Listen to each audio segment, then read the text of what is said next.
Era o ano de 1931 e a costa nordestina do Brasil ardia sob um sol implacável que tornava a areia quase impossível de pisar.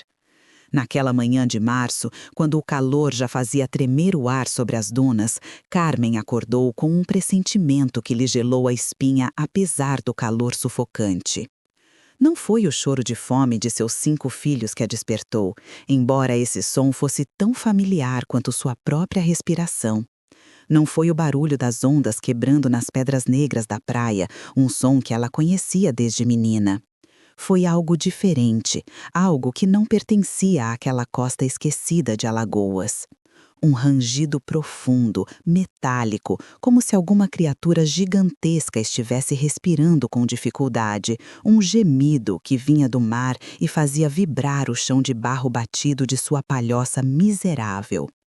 Carmen se levantou do geral, onde dormia com seus filhos amontoados como animais buscando proteção.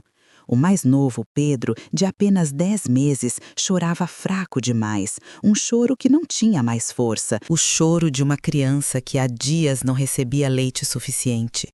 Ao lado dele, enrolados em trapos que um dia foram lençóis, estavam os outros 4. Rafael, o mais velho com seus 11 anos, fingia estar dormindo, mas Carmen via seus ombros tensos. Sabia que o menino estava acordado, carregando um fardo que nenhuma criança deveria carregar.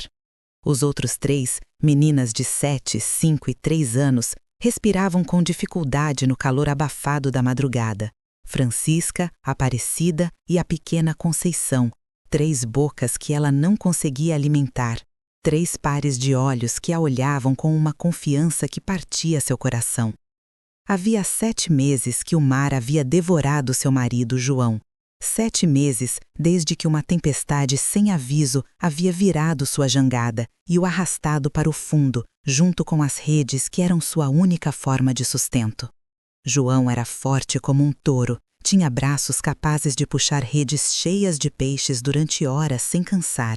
Mas o mar não respeita força nem coragem. O mar toma o que quer e devolve apenas silêncio e viuvez. Agora Carmen estava sozinha, completamente sozinha num mundo que não tinha piedade de mulheres sem marido e sem dinheiro. A jangada de João tinha se perdido também, ou pelo menos era o que diziam. Carmen suspeitava que alguém a tinha encontrado e guardado para si, mas não tinha como provar nada. Tudo o que restava dele era uma camisa de algodão desbotada pendurada num prego na parede de taipa, manchada de sal e suor. Um fantasma de tecido que ainda guardava seu cheiro.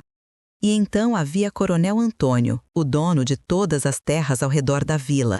O homem que controlava as jangadas, o armazém de secos e molhados e praticamente a vida de todos que viviam naquela faixa esquecida de litoral. Coronel Antônio não era coronel de patente militar, mas de poder, daqueles homens que se autodeclaravam donos de tudo e que ninguém ousava contestar. Era um homem de mãos grossas e olhos sem calor, que fumava charutos caros enquanto via as crianças da vila passarem fome. 3 dias antes, ele havia encurralado Carmen perto do poço comunitário, sua sombra enorme bloqueando o sol da tarde. Tinha vindo cobrar a dívida de João, uma dívida que tinha crescido magicamente depois da morte dele, inflada por juros que não faziam sentido, por cordas e anzóis que agora descansavam no fundo do oceano junto com o corpo de seu marido. Coronel Antônio não queria o dinheiro que ela não tinha. Carmen sabia disso.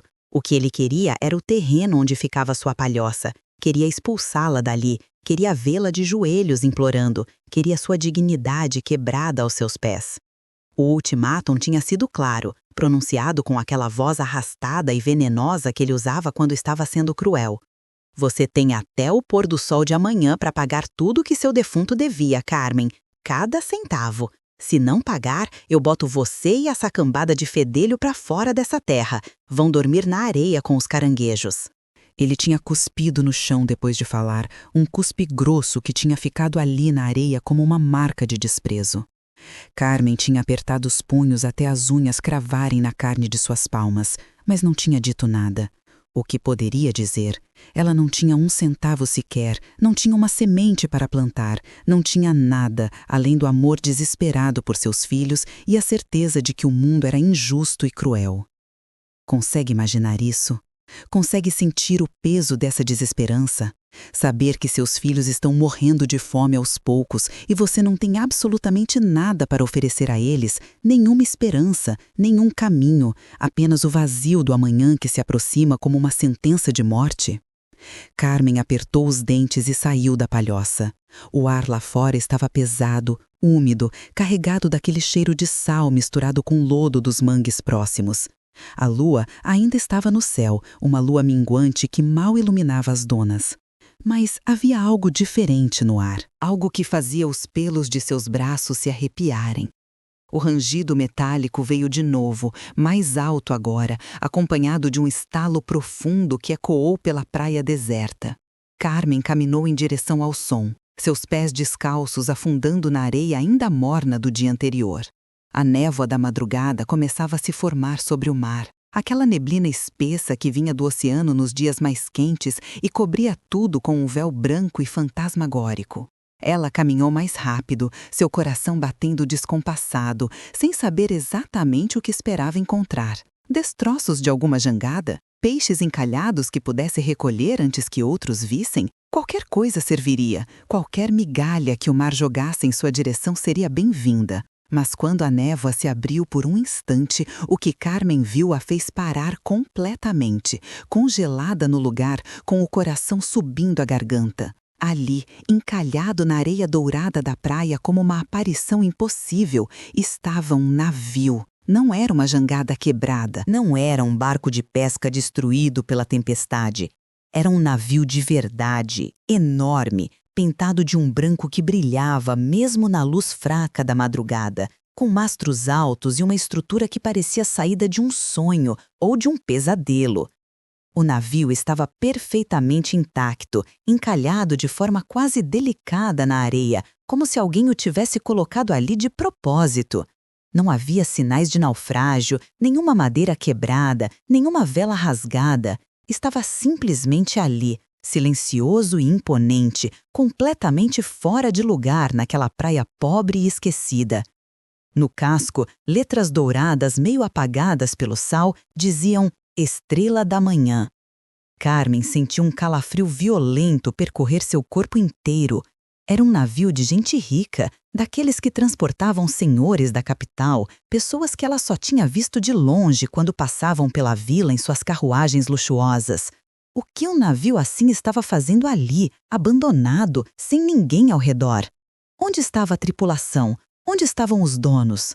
O silêncio ao redor do navio era absoluto e antinatural, como se até as gaivotas tivessem medo de se aproximar. Carmen deu um passo para trás, seu instinto gritando para ela fugir, para voltar correndo à segurança da palhoça e fingir que nunca tinha visto aquilo. Isso não era para ela. Isso era do mundo dos ricos, dos poderosos, um mundo que só trazia desgraça para gente pobre como ela.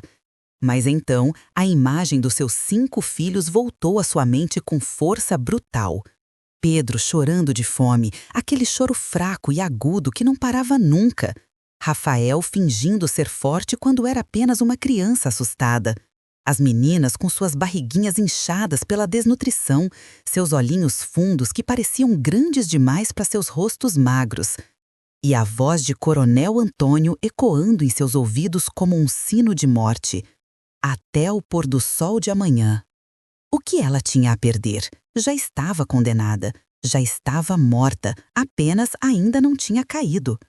Este navio, esta coisa impossível e assustadora, era a única porta que tinha se aberto para ela em 7 meses de miséria absoluta. Talvez houvesse algo ali dentro, alguma coisa de valor que pudesse trocar, vender, empenhar na cidade vizinha. Uma corda grossa, um pedaço de metal, ferramentas, qualquer coisa. Carmen respirou fundo, enchendo os pulmões com o ar salgado da madrugada e se aproximou do casco branco do navio. Uma escada de corda pendia da lateral, balançando suavemente com a brisa que vinha do mar, como um convite ou como uma armadilha. Carmen olhou ao redor uma última vez, certificando-se de que estava sozinha na praia. A vila ainda dormia, ninguém acordava tão cedo, nem mesmo os pescadores mais dedicados. Agarrou a corda áspera com suas mãos calejadas, mãos que tinham lavado roupa até sangrarem, que tinham catado mariscos nas pedras cortantes, que tinham enterrado um marido jovem demais para morrer. Começou a subir. A corda era forte, mais forte do que qualquer corda que ela já tinha tocado, e que cheirava a alcatrão e a sal. Cada passo era um esforço, seus músculos protestando depois de dias comendo apenas farinha grossa misturada com água. Quando finalmente colocou um pé no convés do navio, o cheiro a atingiu como um soco. Não era só cheiro de mar ou de madeira molhada, era um perfume intenso e enjoativo, cheiro de flores exóticas que ela não conhecia, cheiro de madeira envernizada cara, cheiro de vinho derramado e de comida apodrecendo.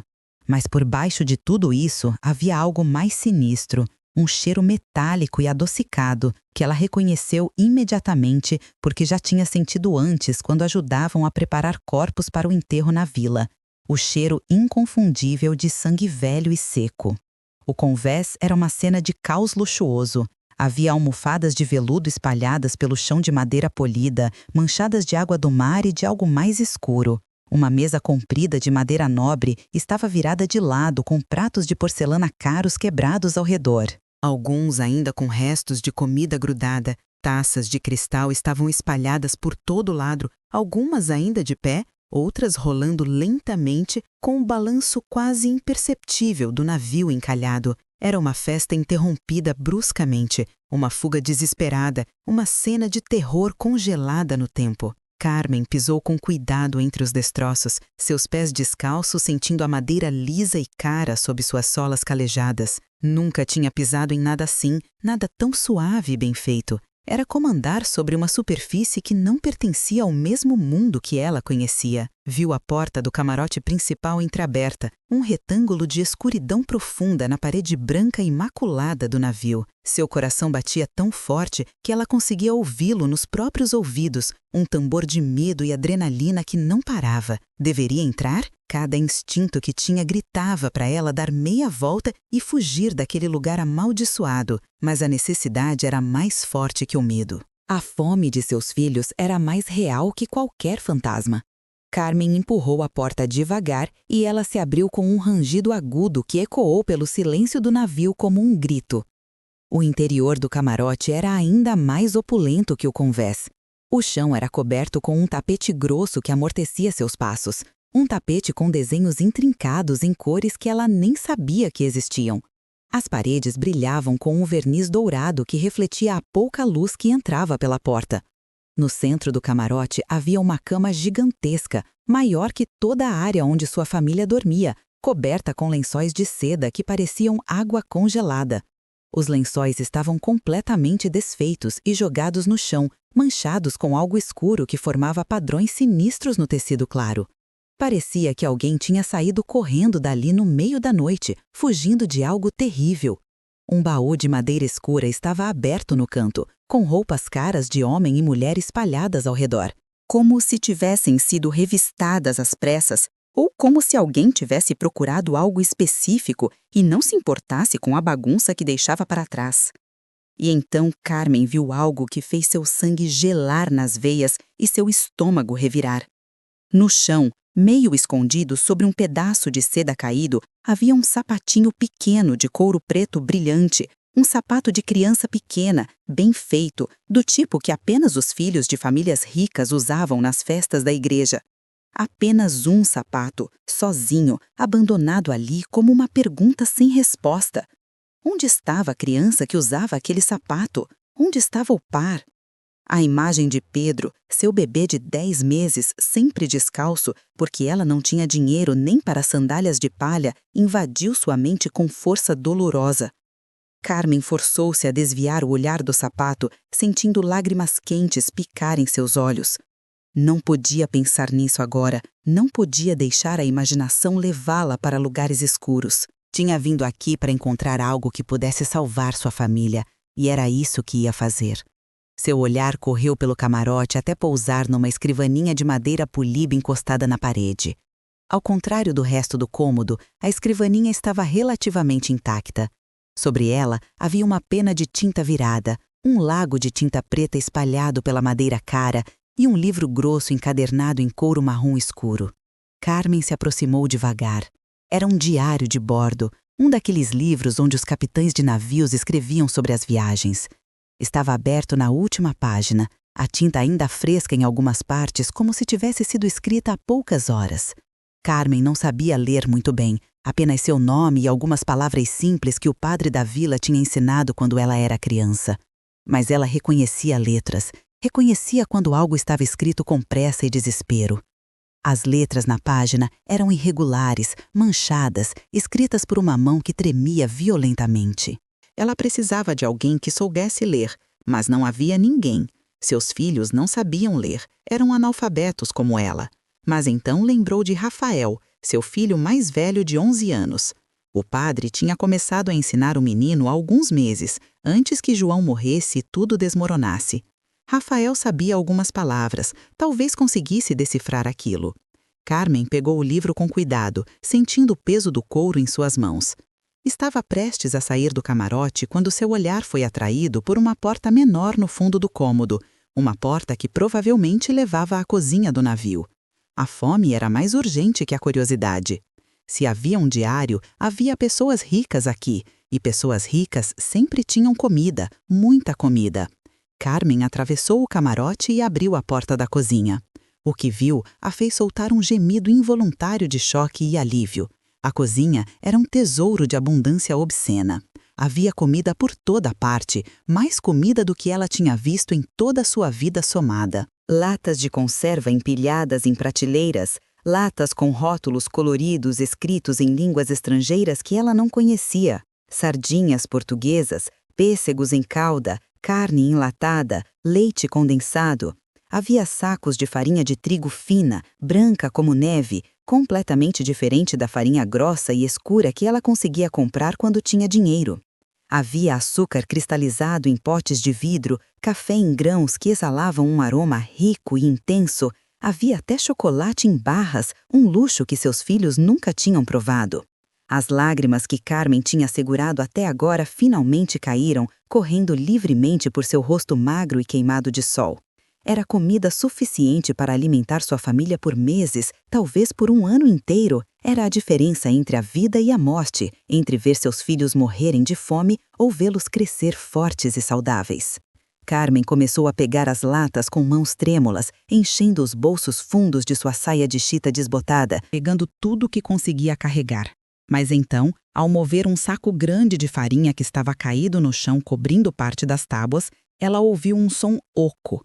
Uma das tábuas do chão soou diferente das outras quando ela pisou nela. Não era o som sólido de madeira pregada firmemente, mas um som vazio, como se houvesse um espaço por baixo. Carmen se ajoelhou, seu coração acelerando novamente. Usando a faca que sempre carregava amarrada na cintura, sua única ferramenta e arma, começou a fazer alavanca na tábua. A madeira cedeu, com um gemido surdo, revelando um compartimento escuro e estreito escavado no casco do navio. Era um esconderijo, um lugar secreto onde alguém tinha guardado algo valioso demais para deixar à vista. Com as mãos tremendo tanto que mal conseguia controlar os movimentos, Carmen enfiou a mão no buraco escuro. Seus dedos tocaram algo frio e liso, madeira polida. Era uma caixa, pesada, do tamanho de uma caixa de sapatos, mas muito mais pesada. A caixa puxou a caixa para fora do esconderijo e a colocou no chão da cozinha, na pouca luz que entrava pela porta. A caixa era de madeira escura, quase preta, com detalhes em metal dourado nas bordas. Não tinha cadeado, apenas um fecho simples. O coração de Carmen batia tão forte que ela pensou que fosse explodir. Suas mãos suadas escorregaram no fecho 2 vezes antes de conseguir abri-lo. Quando levantou a tampa, teve que cobrir a boca para não gritar. Não era ouro em barras como ela tinha imaginado. Era algo ainda mais valioso, mais portátil, mais perigoso. Joias. A caixa estava cheia de joias que brilhavam mesmo na luz fraca da cozinha do navio. Colares de pérolas enormes, cada pérola do tamanho de uma azeitona gorda. Anéis com pedras verdes que pareciam capturar a luz e multiplicá-la. Pedras vermelhas que brilhavam como brasas de fogo. Brincos de diamantes que pareciam gotas de luz congelada. broches elaborados em forma de flores e animais, todos cravejados de pedras preciosas. Tudo estava envolto em pedaços de veludo preto, organizados com cuidado por mãos que sabiam exatamente o valor do que guardavam. Era a riqueza de gerações, era mais dinheiro do que existia em toda a vila onde ela morava, talvez mais dinheiro do que ela conseguisse gastar em 10 vidas. Carmen olhou para suas próprias mãos, mãos sujas e calejadas, com unhas quebradas e manchas de sol, e sentiu uma vertigem profunda. Isso não era uma bênção, era uma maldição. Era o tipo de tesouro pelo qual homens matariam sem hesitar, pelo qual famílias inteiras eram destruídas. Agora, o sapato de criança abandonado, o cheiro de sangue velho nos lençóis de seda e a tinta fresca no diário de bordo faziam um sentido terrível e completo. Este navio não era apenas abandonado, era o cenário de um crime. Alguém tinha roubado estas joias, alguém tinha feito algo horrível aqui, e esse alguém provavelmente ainda estava por perto, esperando para voltar e recuperar seu prêmio sangrento. E se esse alguém fosse Coronel Antônio? Ele tinha poder suficiente para fazer qualquer coisa, para matar qualquer um, para esconder qualquer crime. A vila inteira vivia sob seu controle. Se ele estivesse envolvido nisso, então ela tinha acabado de assinar sua própria sentença de morte ao colocar os pés neste navio. Mas mesmo sabendo disso, mesmo sentindo o perigo como um peso físico esmagando seu peito, Carmen não conseguiu simplesmente fechar a caixa e ir embora. Seus filhos estavam morrendo de fome. Pedro chorava de fome todas as noites até sua voz ficar rouca. Rafael tinha 11 anos, mas parecia ter 8 de tão desnutrido. As meninas tinham barrigas inchadas e braços finos como gravetos. Antes que você descubra o que aconteceu com Carmen e suas escolhas impossíveis, preciso te pedir uma coisa. Se esta história está tocando seu coração, se você está sentindo a angústia desta mãe desesperada, deixa um like aqui no vídeo e se inscreve no canal. E me conta nos comentários, com sinceridade do coração, o que você faria no lugar de Carmen? Se você encontrasse um tesouro assim, sabendo que foi roubado, sabendo que pode ser perigoso, mas vendo seus filhos morrerem de fome na sua frente, qual seria a sua escolha? Pega ou deixa? Comenta aí embaixo porque eu realmente quero saber o que passa na sua cabeça. Carmen tomou uma decisão em uma fração de segundo, guiada mais pelo desespero do que pela razão. Não podia levar a caixa inteira, era grande demais. Pesada demais, impossível de esconder. Seria uma sentença de morte imediata se alguém a visse carregando aquilo. Mas também não podia deixar tudo para trás. Não podia desperdiçar esta única chance que o destino tinha colocado em seu caminho. Sua mão trêmula mergulhou no veludo preto, afastando um colar pesado de esmeraldas. Seus dedos procuraram algo pequeno, algo que pudesse esconder na roupa, algo que pudesse costurar no forro de seu vestido ou no cobertor de Pedro. Encontrou um anel, grosso e pesado, como uma pedra vermelha enorme no centro, cercada por pequenos diamantes que cintilavam como estrelas. Um rubi, embora ela não soubesse o nome correto da pedra. Pegou o anel e o apertou com força em seu punho fechado. O metal era frio como gelo contra sua pele quente e suada. Rápido, quase com violência, enfiou o anel dentro de sua blusa, escondendo-o no tecido áspero que cobria seus seios. A pedra fria contra sua pele a fez estremecer, mas ela se forçou a ignorar a sensação. Aquele anel era seu segredo mortal, seu pecado e sua salvação ao mesmo tempo. Fechou a tampa da caixa de madeira escura rapidamente, como se o conteúdo pudesse pular para fora e delatá-la. Colocou a caixa de volta no esconderijo sob o piso e empurrou a tábua solta de volta ao lugar. Com o pé, arrastou o saco de farinha caído para cobrir qualquer evidência de que alguém tinha mexido ali. Seu coração batia como um tambor de guerra, alto e rápido demais. Tinha cometido um pecado, tinha roubado, tinha se tornado uma ladra. Mas o que mais poderia fazer? Deus a julgaria. Mas Deus não estava lá para alimentar Pedro ou Rafael ou as meninas. Carmen encheu seus braços com latas de comida, pegando sardinhas, carne em conserva, leite condensado, pêssegos em calda, tudo o que conseguia segurar. O peso era reconfortante, era real, era a promessa de pelo menos algumas semanas sem ver seus filhos chorarem de fome. Também pegou o diário de bordo de couro marrom que tinha deixado em cima de um balcão da cozinha. Algo lhe dizia que aquele livro era importante, que as palavras escritas nele podiam ser sua proteção ou sua ruína. Saiu da cozinha carregada como um burro de carga, atravessou o camarote principal novamente, evitando olhar para o sapato de criança que ainda estava caído no tapete luxuoso. Cada passo sobre aquele tapete macio parecia um sacrilégio, como se ela estivesse profanando um túmulo. O ar no camarote estava pesado demais, carregado demais com o cheiro de sangue e perfume.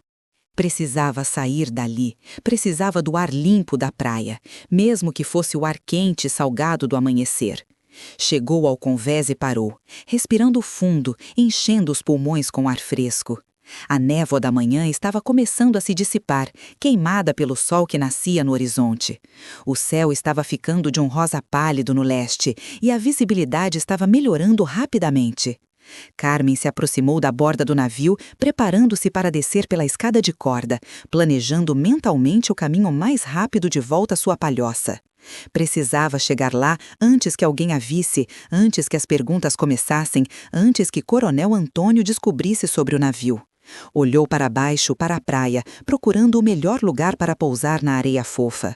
Mas a praia não estava vazia como ela esperava. Seu coração parou completamente, congelado no peito como se tivesse virado pedra. Ali, parados na areia úmida, a apenas alguns metros do casco do navio, estavam 3 homens. Não eram pescadores comuns acordando cedo para trabalhar. Eram 3 figuras imóveis e ameaçadoras que a observavam com uma calma antinatural.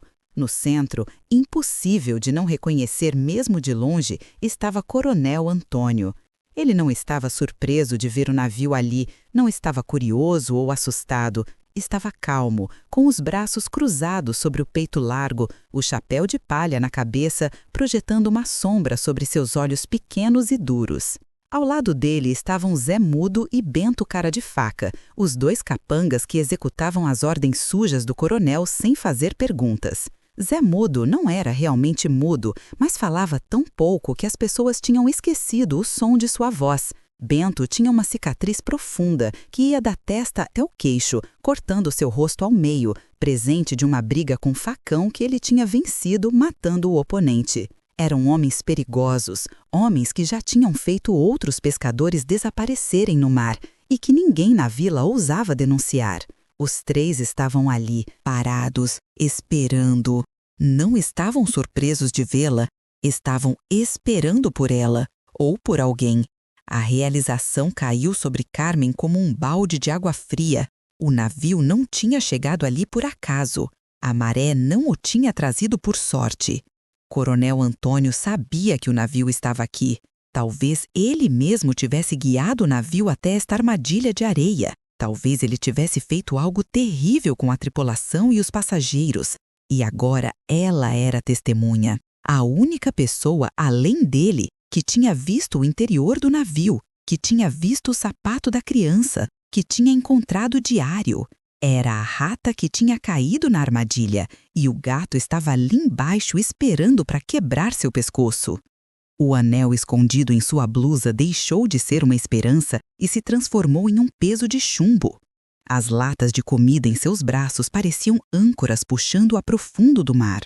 A voz de Coronel Antônio cortou o ar da manhã, tranquila e venenosa. Ele não gritou, porque não precisava.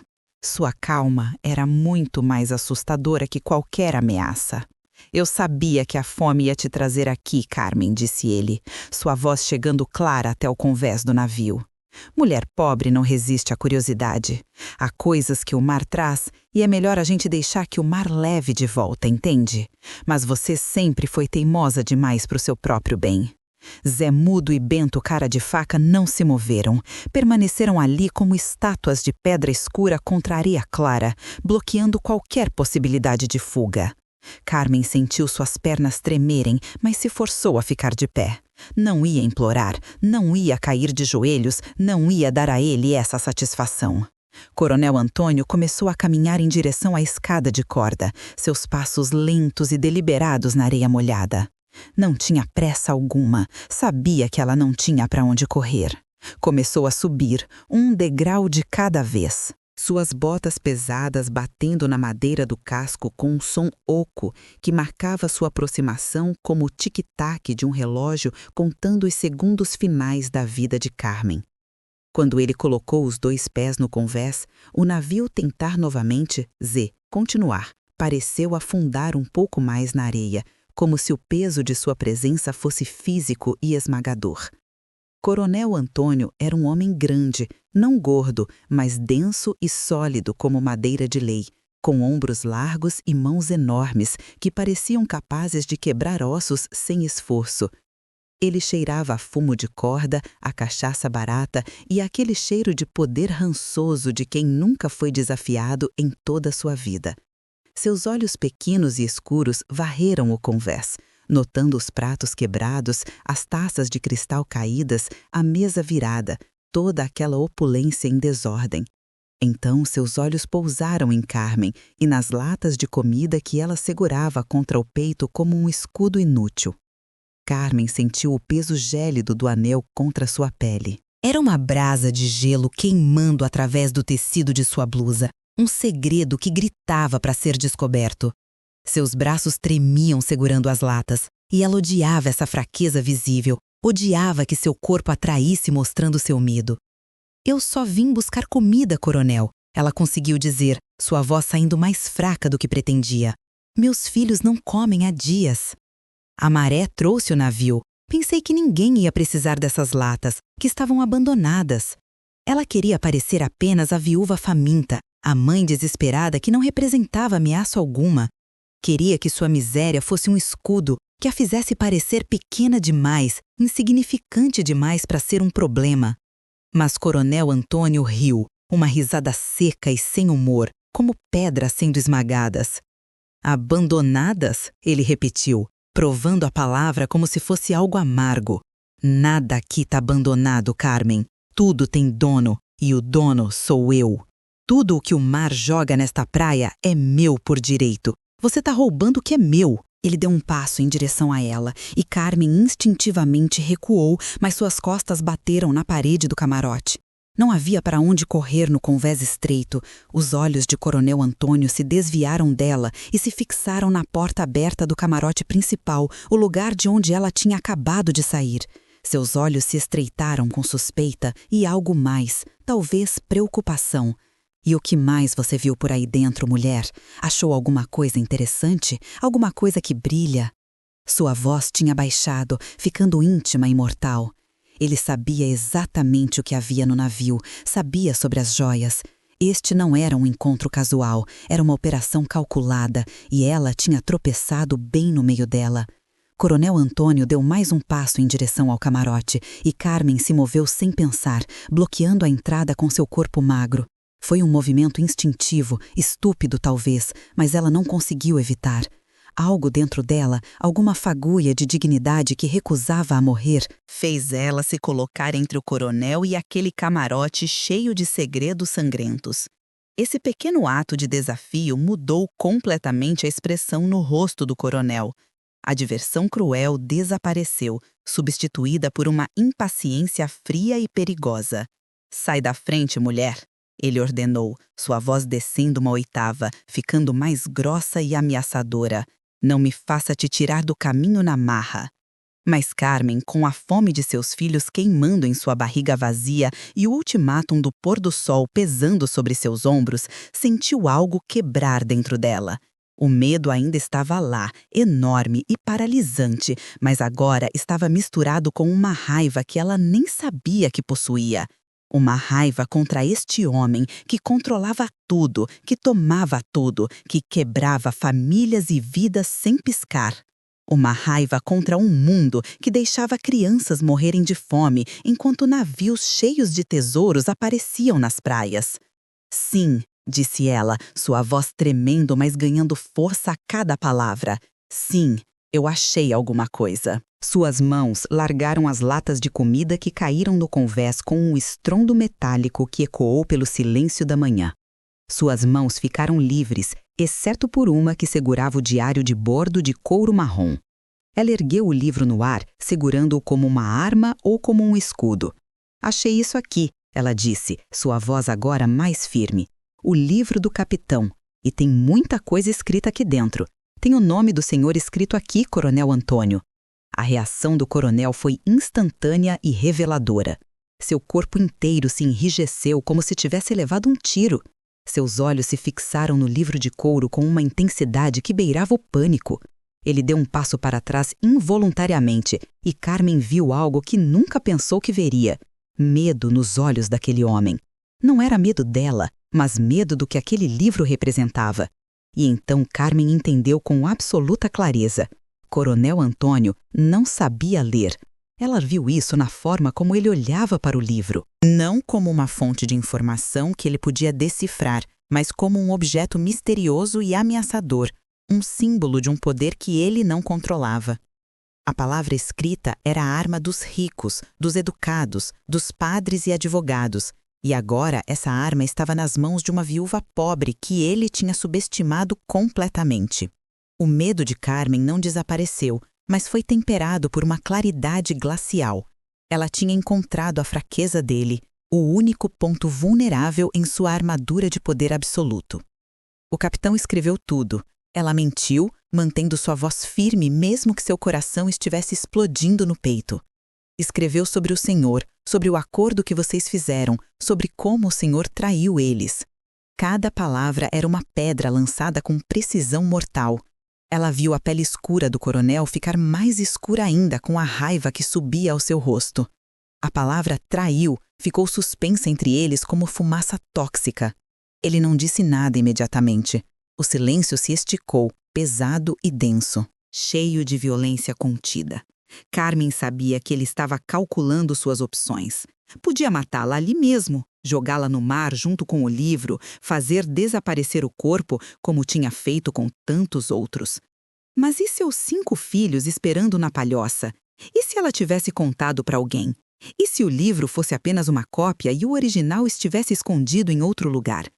A dúvida, pela primeira vez na vida daquele homem acostumado a certezas absolutas, tinha entrado em sua mente. Carmen viu essa dúvida e aproveitou. Moveu o livro perigosamente para perto da borda do convés, segurando-o sobre a água cinzenta que batia suavemente contra o casco do navio. Eu dou o navio para o senhor, ela disse, fazendo sua voz soar mais confiante do que se sentia. Tudo o que tem aqui dentro é seu. As joias, o ouro, o que quer que essa gente rica estava carregando. Ela fez um gesto vago em direção ao camarote, como se soubesse de tesouros adicionais escondidos por todo o navio. Mas o senhor deixa minha casa em paz, perdoa a dívida do João e me dá a passagem segura na próxima carroça que for para Maceió, eu e meus 5 filhos.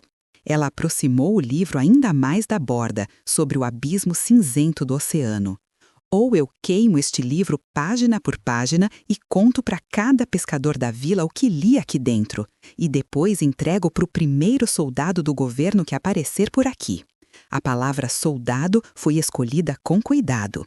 Não disse federal ou polícia, disse soldado, evocando a imagem de homens armados do exército, homens que não respondiam ao coronel, homens que vinham de fora e faziam perguntas inconvenientes. O silêncio que caiu sobre o convés era tão pesado que parecia sólido. O único som era o assobio suave do vento que começava a soprar mais forte com o sol nascente e o murmúrio constante das ondas. Coronel Antônio olhou para ela fixamente, seus olhos escuros agora sem a arrogância casual que sempre tinham. Ele estava calculando, pesando as opções, medindo quanto risco ela realmente representava. Carmen não respirava. Cada músculo de seu corpo estava tenso como uma corda de violão prestes a arrebentar. O livro em sua mão tremia visivelmente, mas ela mantinha o braço estendido sobre a água, pronta para soltá-lo se ele fizesse qualquer movimento brusco em sua direção. Viu a fúria absoluta na mandíbula cerrada, o músculo pulando ritmicamente sobre a pele curtida pelo sol e pelo vento. Ele a odiava naquele momento, odiava ter sido encurralado, odiava que uma mulher sem nada tivesse conseguido colocá-lo numa posição de fraqueza. Suas mãos enormes se fecharam em punhos tão apertados que os nós dos dedos ficaram brancos. Ela sabia que ele queria aquele livro, queria arrancá-lo de suas mãos e quebrar seu pescoço ali mesmo, jogá-la no mar e dizer que o navio fantasma tinha levado, mais uma vítima da costa amaldiçoada. Mas ele não podia fazer isso. Carmen tinha sido esperta demais ou desesperada demais. E às vezes, essas duas coisas são exatamente a mesma coisa. A palavra soldado tinha plantado uma semente de medo real em sua mente. Soldados traziam investigações, traziam oficiais de uniforme que não se curvavam ao poder local. E a traição de uma família rica da capital, isso era um assunto completamente diferente de fazer desaparecer um pescador pobre como João. Isso trazia atenção, o tipo de atenção que até mesmo um coronel poderoso não queria. Lentamente, como se cada movimento custasse um pedaço de sua alma, Coronel Antônio assentiu. Foi um movimento quase imperceptível, apenas uma leve inclinação de cabeça. Mas para Carmen foi como ver o sol nascer depois da noite mais longa de sua vida. Tá certo, ele resmungou, e sua voz era como pedra sendo arrastada sobre vidro quebrado. Me dá o livro e some da minha frente. Você tem até o pôr do sol para subir na carroça que vai para Maceió. Leva seus fedelhos e vai embora. Mas se eu te vi nesta praia amanhã de manhã, quando o sol nascer, o acordo acaba e você vai conhecer o fundo do mar igual seu marido conheceu. A ameaça era real e específica, e Carmen sentiu um arrepio gelado percorrer sua espinha. Mas ela não moveu o livro. O medo a tinha tornado mais esperta do que jamais tinha sido. Não, ela disse, e viu a surpresa genuína lampejando nos olhos do coronel. O livro fica comigo. Vou entregar para o carroceiro quando eu e meus 5 filhos estivermos sentados na carroça e longe da vila. Se alguma coisa acontecer com a gente, se a gente não chegar naquela carroça, ele tem ordem de levar o livro direto para o quartel da capital. Era uma mentira construída sobre outra mentira, uma torre de enganos edificada apenas sobre desespero puro. Não havia carroceiro esperando, não havia acordo secreto, não havia plano algum além de sobreviver às próximas horas. Mas a mentira soou convincente até para seus próprios ouvidos, talvez porque ela realmente acreditava que era capaz de fazer isso se precisasse.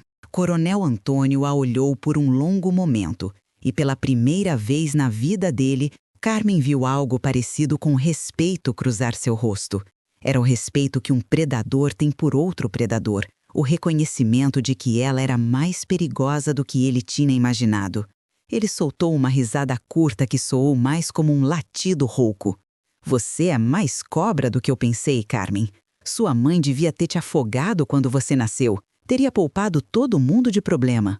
Mas ele deu um passo para o lado, abrindo caminho para a escada de corda com um gesto amplo e zombeteiro. Então vai, ele disse. Pega tua comida de mendigo e sai do meu navio, e leva esse livro maldito contigo. Mas lembra, mulher, eu tenho olhos em todo lugar. Se você abrir essa boca para qualquer pessoa, se você falar qualquer coisa além de bom dia e boa tarde, eu vou saber. E quando eu souber, não vai ter livro nenhum que te salve. Seus filhos vão crescer sem mãe, igual cresceram sem pai. Carmen não respondeu. Não confiava na própria voz para não tremer e revelar o terror que sentia. Mantendo os olhos fixos no coronel, ela se abaixou lentamente e começou a recolher as latas de comida que tinha deixado cair, enfiando-as nos bolsos fundos de sua saia. Com o diário de bordo pesado enfiado debaixo do braço e apertado contra seu corpo, ela começou a caminhar de costas em direção à escada de corda, nunca tirando os olhos do coronel. Descer foi uma agonia de segundos que pareceram horas. Cada degrau da escada de corda era uma eternidade. Suas mãos escorregavam na corda áspera, suadas de medo. As latas pesavam, o livro era um fardo desajeitado, e ela esperava a cada segundo sentir as mãos do coronel agarrando seus cabelos ou uma faca entrando em suas costas. Quando seus pés descalços finalmente tocaram a areia molhada e firme da praia, ela sentiu um alívio tão profundo que seus joelhos quase cederam. Mas não podia parar, não podia demonstrar fraqueza. Começou a caminhar rápido em direção à sua palhoça, sem olhar para trás, sem correr, porque correr seria admitir derrota e medo. Tinha conseguido dar apenas 20 passos quando ouviu um estrondo violento atrás dela, o som de madeira se partindo e um rugido de fúria animal. Não conseguiu resistir e olhou por cima do ombro. Coronel Antônio, num ataque de raiva frustrada, tinha chutado a mesa do convés com tanta força que ela se despedaçou. Pedaços de madeira cara e pratos de porcelana voavam em todas as direções. Zé Mudo e Bento Cara de Faca estavam agora subindo no navio, carregando barras de ferro e ferramentas pesadas.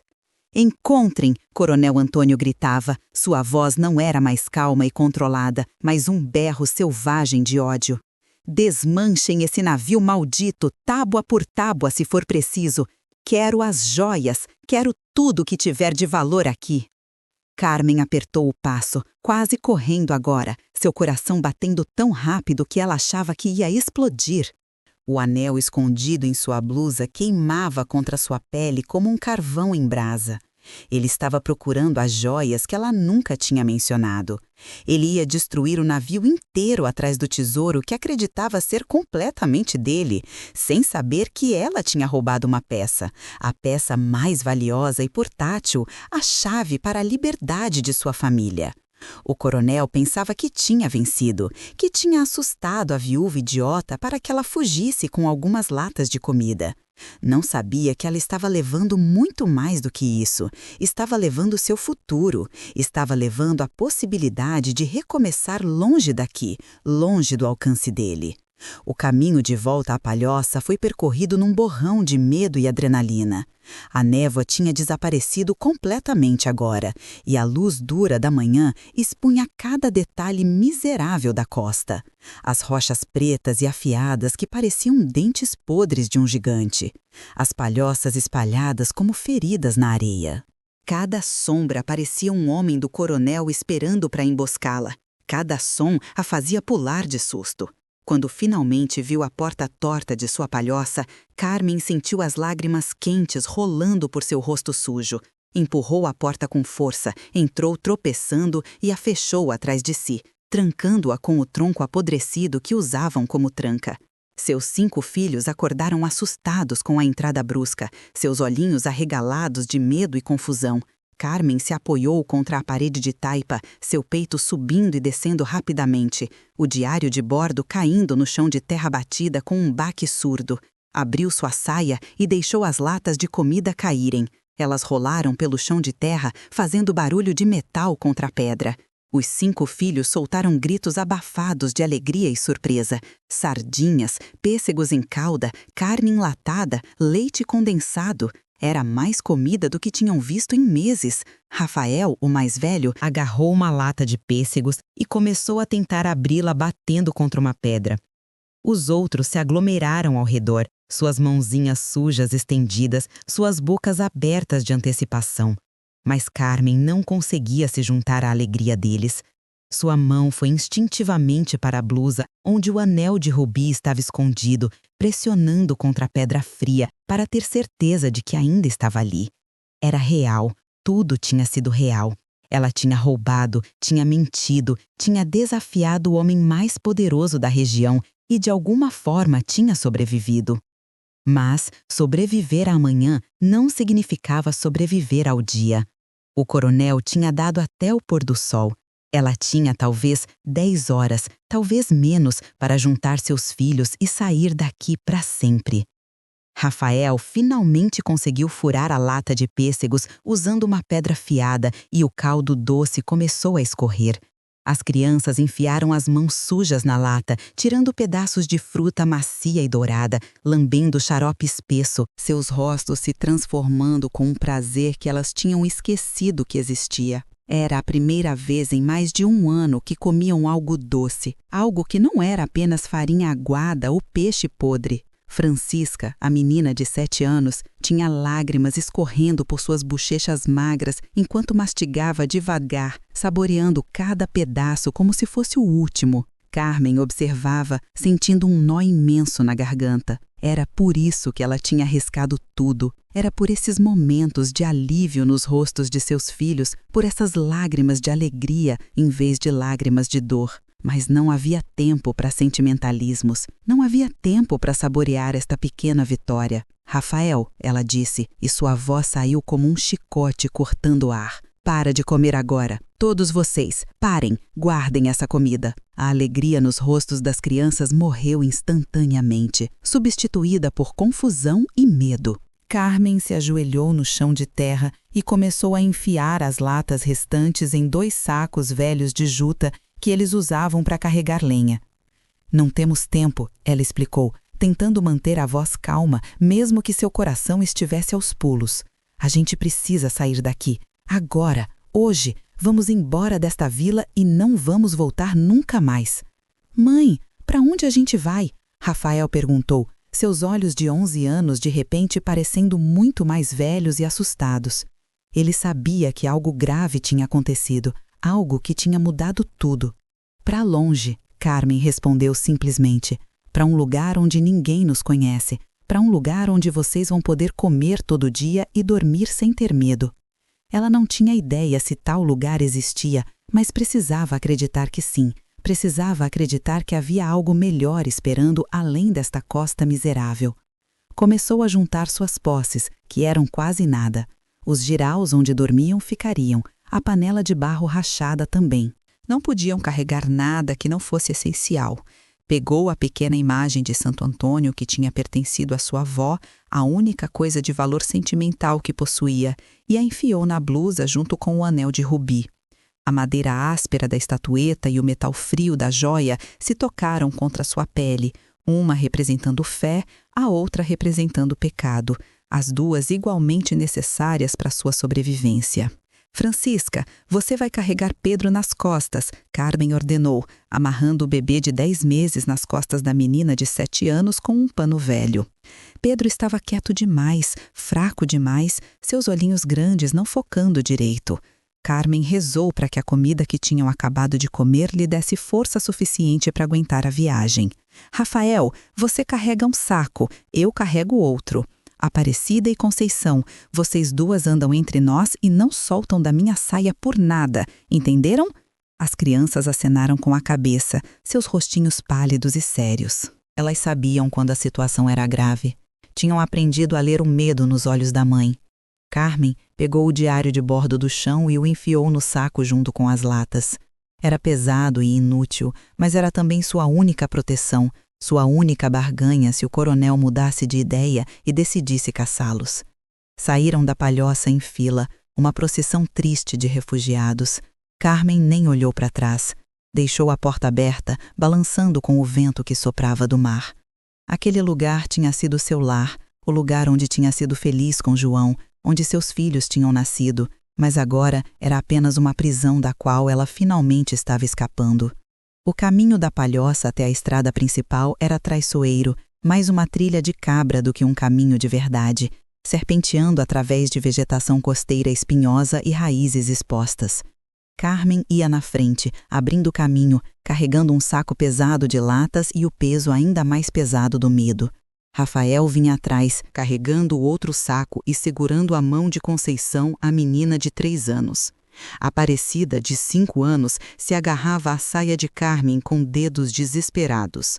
Francisca fechava a fila, carregando Pedro nas costas, o bebê balançando a cada passo cambaleante da irmã. Cada barulho fazia Carmen congelar, esperando ver Zé Mudo ou Bento Cara de Faca surgindo entre as árvores. Cada vez que um pássaro voava das moitas, seu coração pulava para a garganta.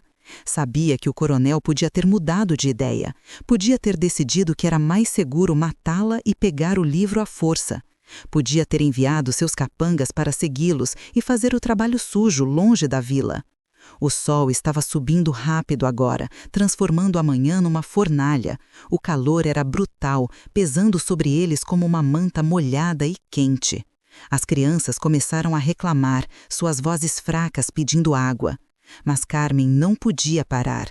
Cada minuto que passavam perto da vila era um minuto a mais de perigo. Tinham que chegar à estrada principal. Tinham que encontrar uma carroça ou uma carreta que os levasse para longe daqui.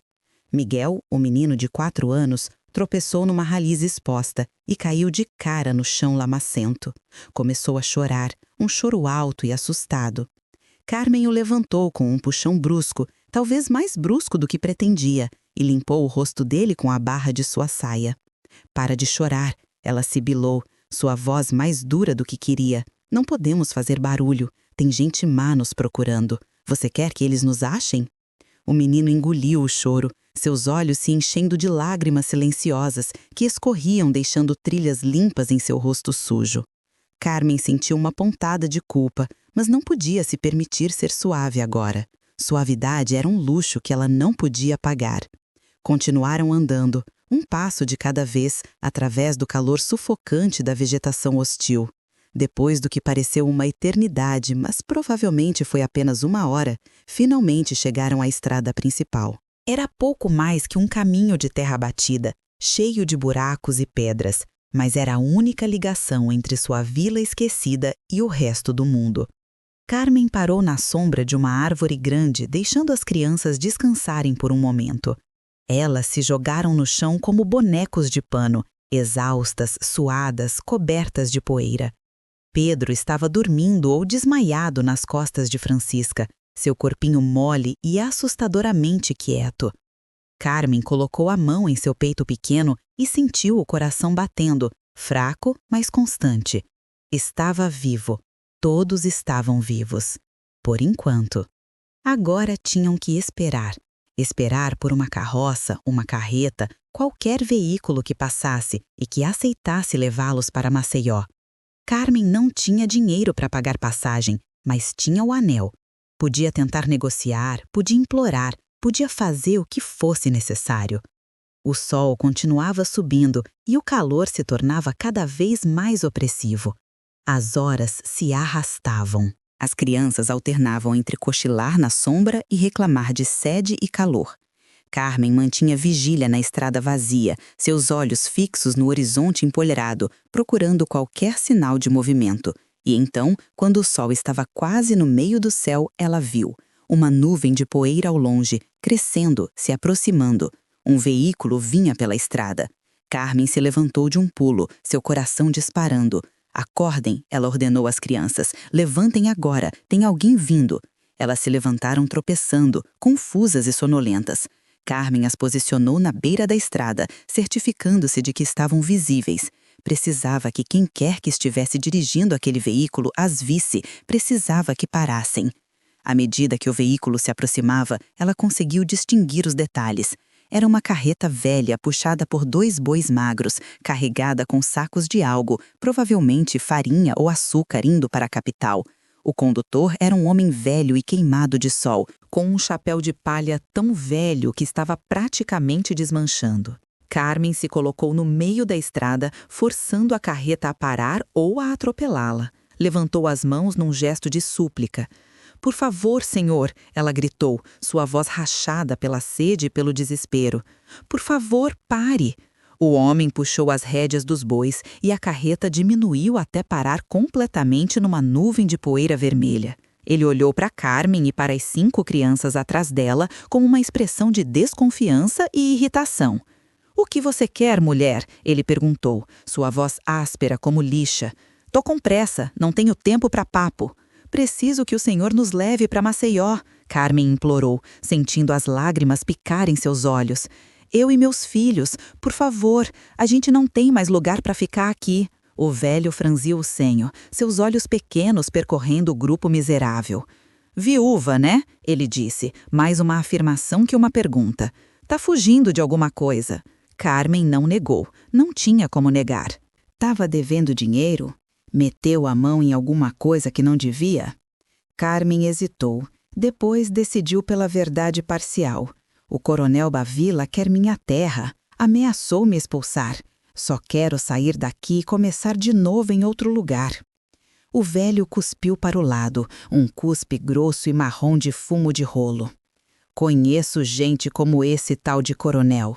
Terra tá cheia deles. Mas eu não trabalho de graça, mulher. Maceió é longe. Vai me custar um dia inteiro de viagem. Você tem como pagar? Carmen enfiou a mão dentro da blusa, seus dedos encontrando o anel frio. Por um momento, hesitou. Esse anel era tudo o que tinham. Era o segredo que podia destruí-los ou salvá-los. Mas olhou para seus filhos, para seus rostinhos queimados de sol e barriguinhas vazias, e soube que não tinha escolha. Puxou o anel de rubi para fora, segurando-o na palma aberta da mão, onde ele brilhava com um fogo interno mesmo que... Tentar novamente. Z. Continuar. Sob a luz dura do meio-dia. O velho olhou para o anel e seus olhos se arregalaram. Ele se inclinou para a frente no banco da carreta, esquecendo completamente a pressa que tinha mencionado momentos antes. Santo Cristo, mulher! Ele murmurou, sua voz mudando completamente de tom. De onde você tirou isso? Isso é rubi de verdade. Isso vale uma fortuna. Carmen fechou a mão rapidamente ao redor do anel, escondendo-o da vista. Era meu, da minha avó, ela mentiu, a mentira saindo surpreendentemente fácil de seus lábios. É a única coisa de valor que tenho. Levo a gente até Maceió e é seu. O velho olhou para ela por um longo momento, seus olhos desconfiados percorrendo seu rosto em busca de sinais de embuste. Carmen sabia como devia parecer, uma viúva esfarrapada com 5 filhos famintos, segurando um anel que valia mais do que tudo que ela poderia ganhar em 10 vidas de trabalho. A história não fazia sentido e o velho sabia disso, mas a ganância é um motivador poderoso e aquele anel valia muito mais do que qualquer carga de farina que ele estava transportando. Tá certo, ele disse finalmente, tomando sua decisão. Mas se você tá me enrolando, se tem alguém vindo atrás de você por causa desse anel roubado, eu jogo vocês todos na primeira curva da estrada. Entendeu? Entendi, Carmen concordou rapidamente, o alívio inundando seu corpo como água fria. Ninguém vem atrás da gente, eu juro pela alma do meu marido morto.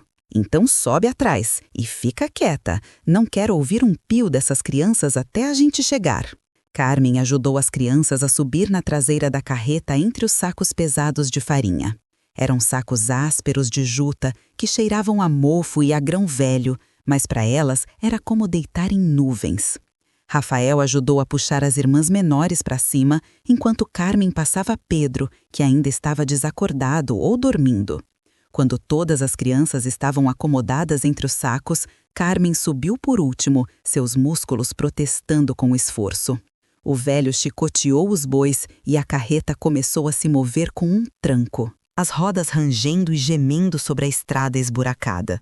Cada solavanco era doloroso. Cada buraco que as rodas encontravam fazia todos se sacudirem violentamente. Mas Carmen não se importava. Eles estavam se movendo, estavam se afastando da vila, se afastando do coronel Antônio e de seus capangas assassinos, se afastando daquela costa amaldiçoada que tinha tomado seu marido e quase tinha tomado seus filhos também. Ela se virou para olhar para trás uma última vez, vendo a linha verde da costa ficar cada vez menor no horizonte empoeirado. O navio branco, a estrela da manhã, ainda devia estar lá encalhado na areia, sendo despedaçado tábua por tábua pelos homens do coronel procurando desesperadamente pelo tesouro que eles nunca encontrariam completo, porque uma peça, a peça mais valiosa, estava aqui com ela, escondida novamente em sua blusa. Carmen se permitiu um pequeno sorriso amargo. Tinha vencido. Contra todas as probabilidades, contra um homem que controlava tudo, ela tinha vencido. Não era uma vitória gloriosa, não era algo sobre o qual ela pudesse contar com orgulho. Era uma vitória suja, construída sobre roubo e mentira e desespero. Mas era uma vitória mesmo assim, e era dela. A viagem para Maceió levou o dia inteiro e parte da noite. O sol cruzou o céu lentamente, cozinhando-os na traseira da carreta aberta. As crianças alternavam entre dormir inquietas e reclamar de sede e fome. Carmen abriu uma das latas de sardinha que tinha roubado do navio e dividiu o conteúdo oleoso entre as 5 bocas famintas. Não era muito, mas era algo. Pedro finalmente acordou e chorou por leite que ela não tinha para dar. Francisca, com sua paciência infinita de irmã mais velha, mastigou pedaços de sardinha até ficarem macios e os colocou na boca do bebê, que os sugou avidamente. O sol começou a descer, pintando o céu de laranjas e rosas brilhantes, cores tão bonitas que pareciam uma zombaria da miséria deles. Carmen observou o pôr do sol através das lágrimas. Tinha escapado. O prazo do coronel tinha sido até o pôr do sol, e quando o sol finalmente se afogou no horizonte, ela estava a quilômetros de distância, fora de seu alcance, livre de suas garras. João, ela sussurrou para o céu que escurecia, falando com o fantasma de seu marido morto. A gente conseguiu, eu salvei eles. Espero que você esteja orgulhoso de mim, mesmo sabendo como eu consegui. Espero que você entenda que eu não tinha escolha. A noite caiu completamente e o velho acendeu um lampião de querosene que balançava na frente da carreta, lançando sombras dançantes na estrada à frente. As estrelas começaram a aparecer, milhares delas salpicando o céu negro como prata derramada. Carmen nunca tinha visto tantas estrelas. Na vila, com o oceano sempre presente, o céu parecia menor de alguma forma. Mas aqui, no interior, viajando por estradas desertas através de campos e florestas, o céu parecia infinito. Finalmente, quando a lua estava alta e a maioria das crianças tinha caído num sono exausto, Carmen viu luzes à distância. Eram as luzes de Maceió, fracas e espalhadas, mas inconfundíveis. Civilização. Uma cidade de verdade, não apenas uma vila esquecida controlada por um tirano local. O velho parou a carreta nos arredores da cidade, numa área onde outros carroceiros acampavam para a noite. Fim da linha, mulher, ele anunciou, sua voz cansada. Maceió tá logo ali, daqui pra frente você se vira sozinha. Carmen desceu da carreta com dificuldade, suas pernas dormentes depois de horas sentada na mesma posição. Ajudou as crianças a descer uma por uma, pegando Pedro de Francisca e segurando-o contra seu peito. O bebê estava quente demais, febril, e ela rezou para que fosse apenas o calor do dia e não alguma doença pior. O velho estendeu a mão, esperando. O anel, ele lembrou, sem rodeios, a gente tinha um acordo. Carmen tirou o anel da blusa pela segunda vez naquele dia. Por um momento, segurou-o apertado, sentindo o peso dele, o peso de tudo o que ele representava, tudo que ela tinha arriscado para consegui-lo. Então, com um movimento rápido, antes que pudesse mudar de ideia, o colocou na palma áspera do velho. Ele levantou o anel à luz fraca do lampião, examinando-o de todos os ângulos, seus olhos brilhando com ganância e satisfação. É real mesmo, ele murmurou, mais para si mesmo que para ela. Vale mais que essa carreta e esses bois juntos. Vai me dar uma velhice confortável, isso vai. Ele enfiou o anel no bolso profundo de suas calças sujas e olhou para Carmen com algo que talvez fosse pena. Boa sorte, mulher. Você vai precisar. Uma viúva com 5 filhos e sem um centavo, numa cidade que não conhece, vai ser duro. Mas você parece ser o tipo que aguenta coisa dura. Carmen não respondeu.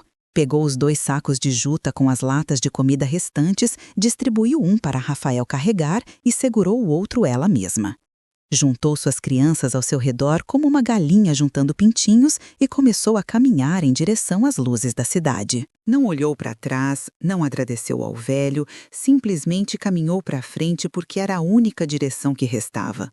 Maceió era maior do que qualquer coisa que Carmen tinha visto. Mesmo nos arredores, mesmo na periferia pobre onde chegaram, havia mais casas, mais gente, mais barulho do que existia em toda a sua vila. As ruas eram de terra batida, mas algumas eram largas o suficiente para 2 carroças passarem lado a lado. Havia vendedores de rua, mesmo a essa hora tardia da noite, vendendo acarajé e tapioca de carrinhos iluminados por lampiões. O cheiro de comida frita fez o estômago de Carmen roncar violentamente e as crianças olharam com olhos famintos e ansiosos. Mas Carmen não tinha 1 centavo. Tinha dado tudo o que possuía de valor pelo transporte até aqui. Encontraram abrigo naquela primeira noite sob a marquise de uma igreja fechada. Carmen espalhou os sacos de juta no chão de pedra fria e deitou suas crianças neles, cobrindo-as com seus próprios corpos para mantê-las aquecidas. Abriu uma lata de pêssegos em calda e dividiu o conteúdo entre todos, cada criança recebendo apenas alguns pedaços de fruta macia e um gole de calda doce. Não era suficiente para encher as barrigas, mas era o suficiente para acalmar a fome o bastante para que pudessem dormir.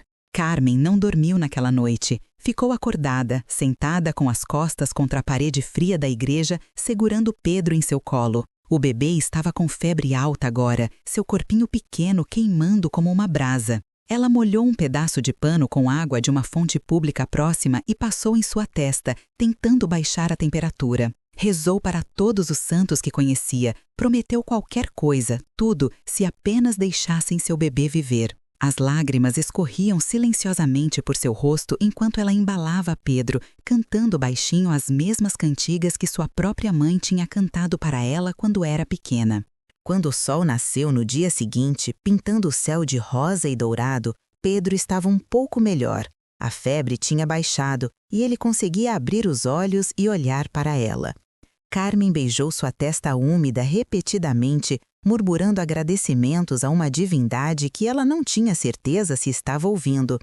Os dias seguintes foram uma luta pela sobrevivência numa cidade que não os queria.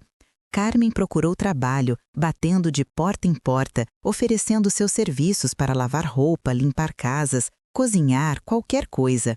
A maioria das portas se fechou em sua cara quando viam que ela tinha 5 filhos dependendo dela. Quem ia contratar uma viúva com tanta bagagem? Mas, finalmente, numa casa grande no centro da cidade, a dona, uma senhora idosa e devota, teve pena dela. Ofereceu trabalho lavando roupa em troca de um salário miserável, mas que pelo menos era algo. Também ofereceu um pequeno quarto nos fundos da propriedade, onde Carmen e seus filhos podiam morar.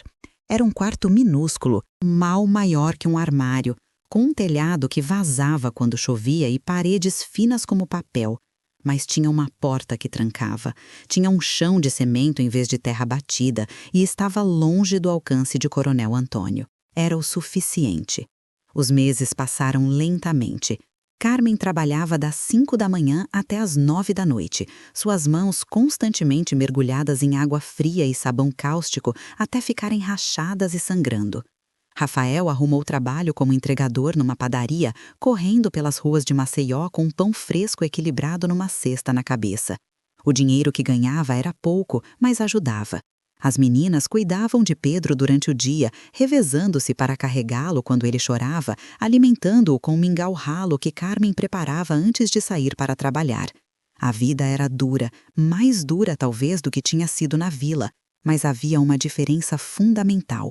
Aqui, eles eram livres, ninguém era dono deles, ninguém ameaçava expulsá-los se não pagassem dívidas impossíveis. Ninguém controlava cada aspecto de suas vidas. A liberdade, Carmen descobriu, tinha um sabor amargo, mas precioso. E à noite, quando todas as crianças estavam dormindo, amontoadas como filhotes no pequeno quarto abafado, Carmen tirava o diário de bordo de seu esconderijo debaixo de uma tábua solta no chão. Nunca tinha conseguido que ninguém lesse o livro completo para ela. Rafael sabia ler apenas o básico e ela não confiava em mais ninguém com aquele segredo. Mas às vezes ela abria o livro na última página, onde a caligrafia desesperada do capitão registrava os últimos momentos antes da tragédia. Ela traçava as letras com o dedo, imaginando as palavras, imaginando a história completa que nunca saberia. Havia também o pequeno sapato de couro preto que ela tinha pegado do camarote do navio no último momento, um impulso que ela não entendia completamente. Guardava o sapato embrulhado num pano no fundo de seu único baú de roupas. Às vezes o tirava e olhava para ele, imaginando a criança que o tinha usado. Seria um menino ou menina? Quantos anos teria? Onde estaria agora? Estaria vivo, escondido em algum lugar com os pais ricos que tinham fugido pela selva? Ou teria encontrado o mesmo destino que João, tragado pelo mar implacável?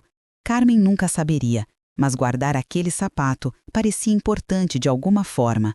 Era um lembrete de que havia sempre histórias maiores, tragédias maiores que a dela própria. Era um lembrete de que a riqueza não protegia ninguém da crueldade do mundo, que todo mundo, rico ou pobre, estava vulnerável ao destino e à maldade dos homens. 1 ano passou, depois 2. A vida em Maceió nunca ficou fácil, mas ficou possível. As crianças cresceram. Rafael, aos 13 anos, era quase um homem, trabalhando agora numa fábrica de tecidos ganhando um salário que era pequeno, mas constante. Francisca, aos 9, ajudava Carmen com a lavagem de roupas, suas mãozinhas pequenas, mais hábeis, esfregando as manchas teimosas. As outras crianças também contribuíam do jeito que podiam, vendendo frutas na rua, carregando compras para senhoras ricas, fazendo pequenos bicos. Pedro, milagrosamente, sobreviveu aos primeiros anos perigosos e estava crescendo como um menino saudável e barulhento de 3 anos.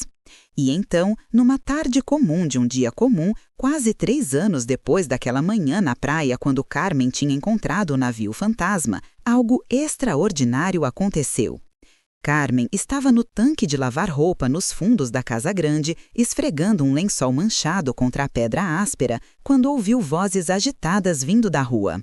Era incomum porque aquele bairro era normalmente tranquilo durante o dia. Curiosa, ela secou as mãos no avental molhado e foi até o portão para ver o que estava acontecendo. Havia um grupo de pessoas reunidas ao redor de um homem montado num cavalo magro.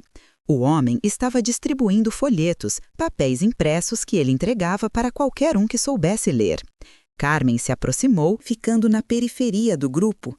Não sabia ler bem o suficiente para decifrar os folhetos, mas ouvia as pessoas comentando entre si. É sobre aquele caso lá de Alagoas, uma mulher estava dizendo para a outra. Aquela família rica que desapareceu faz 3 anos, parece que finalmente encontraram o navio. Carmen sentiu seu sangue gelar. Seu coração começou a bater tão forte que ela pensou que todos ao redor poderiam ouvi-lo. Ela se aproximou mais, tentando ouvir melhor sem parecer suspeitosamente interessada. O que aconteceu com eles? Outra pessoa perguntou. Mortos. O homem no cavalo respondeu solenemente. Todos mortos. A família inteira, o capitão, a tripulação, foram assassinados por bandidos que queriam as joias que estavam transportando. Encontraram os corpos enterrados na selva, não muito longe de onde o navio foi achado encalhado. Carmen teve que se apoiar no muro de pedra mais próximo, suas pernas repentinamente fracas demais para sustentá-la. Então, era verdade. Todos estavam mortos. A criança do sapato estava morta. O capitão, que tinha escrito no diário, estava morto. Todos tinham sido assassinados por ganância, pela mesma ganância que ela tinha sentido quando enfiou a mão naquela caixa de joias e pegou o anel. E o assassino? Alguém na multidão perguntou. Pegaram quem fez isso? O homem no cavalo balançou a cabeça. Dizem que foi um coronel local, um tal de Antônio. Mas, quando os soldados do governo foram prendê-lo, ele tinha desaparecido. Fugiu para a mata, parece. Ou talvez para o sertão. Ninguém sabe. Mas a recompensa pelo anel de rubi da família ainda está valendo. É uma joia muito específica, muito valiosa. Se alguém tentar vender, vai ser pego na hora. O mundo de Carmen girou violentamente. O anel que ela tinha roubado e dado para aquele carroceiro velho. O anel que tinha comprado sua liberdade e a vida de seus filhos. Era procurado. Era evidência de um crime horrível. E se o velho tivesse tentado vender? E se tivesse sido pego? E se, neste exato momento, soldados estivessem procurando por ela, seguindo o rastro do anel de volta até a viúva com 5 filhos, que tinha aparecido em Maceió vinda de lugar nenhum? Carmen se afastou da multidão cambaleando, voltando para o tanque de lavar roupa em estado de choque. Suas mãos tremiam tanto que ela mal conseguia segurar o sabão. Tinha que pensar, tinha que decidir o que fazer. Deveria desaparecer de novo? Pegar as crianças e fugir para outra cidade, sempre correndo, sempre olhando por cima do ombro? Ou deveria ficar quieta, rezar para que o velho nunca tivesse tentado vender o anel, ou, se tivesse tentado, que nunca o conectasse de volta a ela? Mas então, enquanto esfregava mecanicamente o lençol contra a pedra, Carmen teve uma realização que a atingiu com a força de uma onda. O velho não sabia seu nome, não sabia de onde exatamente ela vinha. Ela tinha dito apenas que era de uma vila em Alagoas, mas não tinha especificado qual, não tinha dado detalhes. E ela era apenas mais uma viúva pobre com filhos, indistinguível de milhares de outras em todo o Nordeste. A menos que alguém a procurasse especificamente, a menos que Coronel Antônio de alguma forma tivesse sobrevivido e a delatasse, ela estava segura, era apenas mais uma agulha num palheiro enorme. Aquela noite, depois que todas as crianças estavam dormindo, Carmen pegou o diário de bordo de seu esconderijo. Olhou para ele por um longo tempo, sentindo o peso do couro em suas mãos. Este livro era perigoso, continha informações que podiam destruí-la se caíssem nas mãos erradas. Mas também era a única prova do que realmente tinha acontecido naquele navio, a única voz das vítimas. Carmen não sabia ler bem o suficiente para entender tudo o que estava escrito ali, mas sabia que era importante. Tomou uma decisão. Na manhã seguinte, seu dia de folga, ela pegou o diário e caminhou até o escritório do delegado de polícia no centro de Maceió. Seu coração batia como um tambor enquanto esperava numa fila de pessoas com reclamações e denúncias. Quando finalmente chegou sua vez, ela colocou o diário na mesa do oficial, um homem de meia-idade com bigode grosso e olhos cansados. "Eu achei isso", ela disse simplesmente. "Acho que pertence àquela família que foi assassinada em Alagoas. Achei numa praia há 3 anos. Não sabia ler o que estava escrito, mas agora sei que pode ser importante." O oficial pegou o livro, abrindo e folheando as páginas com interesse crescente. Seus olhos se arregalaram quando chegou à última entrada, a caligrafia desesperada mencionando nomes e traição. "Como você conseguiu isso?" ele perguntou, sua voz repentinamente afiada e desconfiada. "A maré trouxe para a praia perto da minha casa", Carmen respondeu, mantendo sua voz firme e seus olhos diretos. "Eu era uma viúva com filhos para alimentar. Peguei umas latas de comida que achei. Não sabia que tinha gente morta. Achei que o navio tinha sido abandonado. Quando vi esse livro, guardei, mas não sabia o que fazer com ele. Agora que sei da história, estou entregando." O oficial a estudou por um longo momento, procurando sinais de mentira. Carmen manteve sua expressão neutra, humilde, a máscara perfeita da camponesa simples que tinha tropeçado em algo maior do que ela. Finalmente, o oficial assentiu. "Você fez a coisa certa trazendo isso aqui", ele disse. "Esse livro pode ser a evidência que precisamos para pegar o resto dos culpados. Vai haver uma recompensa pequena, pode vir buscar na semana que vem." Carmen balançou a cabeça. "Não preciso de recompensa, senhor. Só queria fazer o certo, só queria que essas pessoas descansem em paz." E antes que ele pudesse fazer mais perguntas, antes que a máscara pudesse escorregar, ela saiu do escritório, caminhando rápido pelas ruas movimentadas de Maceió até desaparecer na multidão anônima. Naquela noite, Carmen dormiu melhor do que tinha dormido em 3 anos. O peso do diário, o peso do segredo, tinha finalmente saído de seus ombros. Tinha feito o que podia fazer pelas vítimas do navio. Não era muito, não trazia ninguém de volta à vida, mas era algo. Era um pequeno ato de justiça num mundo que raramente oferecia justiça alguma. Os anos continuaram passando.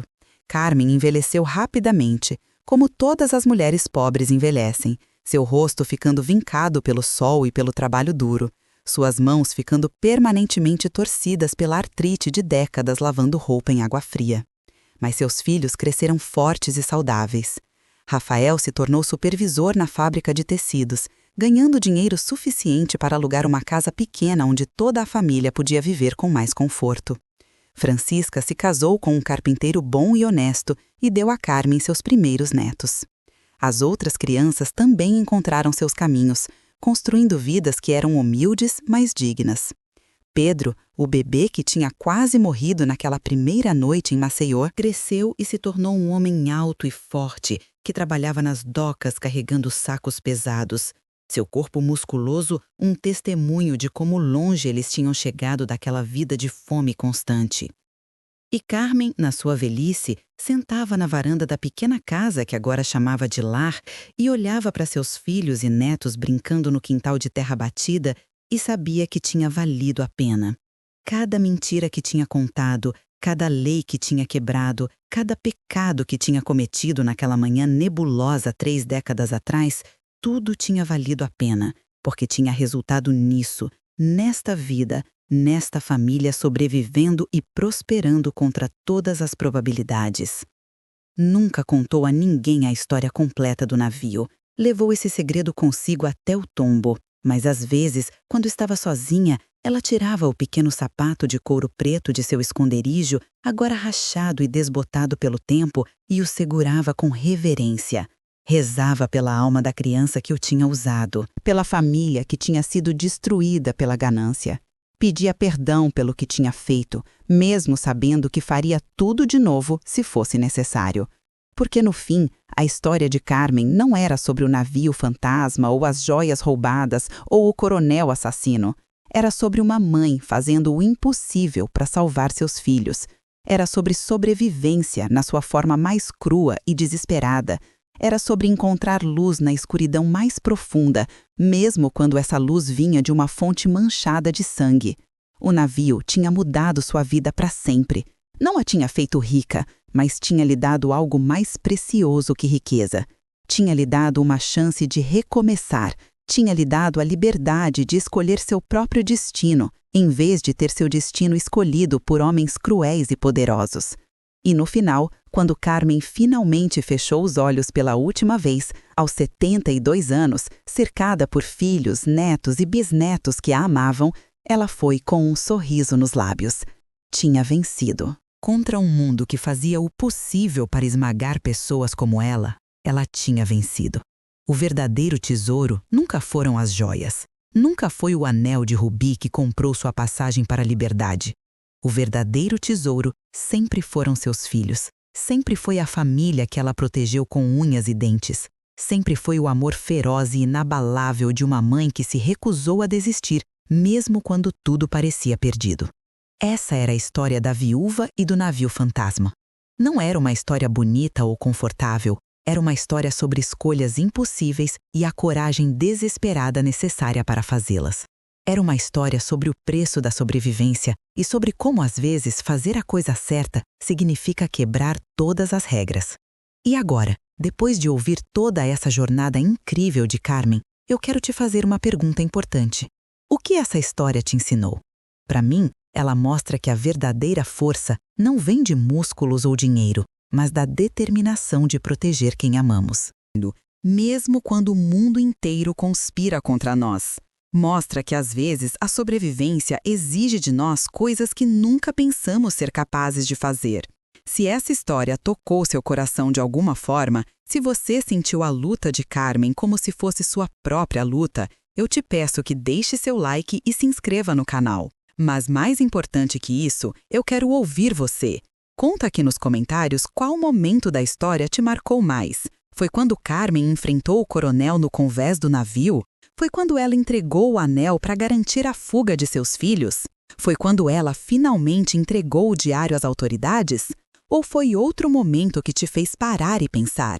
E se você tem uma história parecida, uma história de superação contra probabilidades impossíveis, uma história sobre fazer escolhas difíceis para proteger sua família, compartilha com a gente aqui embaixo. Nossa comunidade é feita de pessoas reais com histórias reais e cada história compartilhada é uma luz que pode iluminar o caminho de alguém que está passando por momentos difíceis agora. Às vezes, a gente precisa lembrar que não está sozinho, que outras pessoas já enfrentaram tempestades terríveis e saíram do outro lado, cicatrizadas, mas vivas, machucadas, mas vitoriosas. Então, não guarda essa história só para você. Compartilha com alguém que precisa ouvir que é possível recomeçar, que é possível vencer, mesmo quando tudo parece perdido. A história de Carmen aconteceu quase 100 anos atrás, mas a coragem que ela mostrou é atemporal, é universal, é algo que ressoa em cada um de nós que já teve que lutar por algo importante. Obrigado por assistir até o fim. Sua presença aqui significa o mundo para mim. Até o próximo vídeo. E lembra, não importa quão escura a noite pareça, o amanhecer sempre vem para aqueles que se recusam a desistir.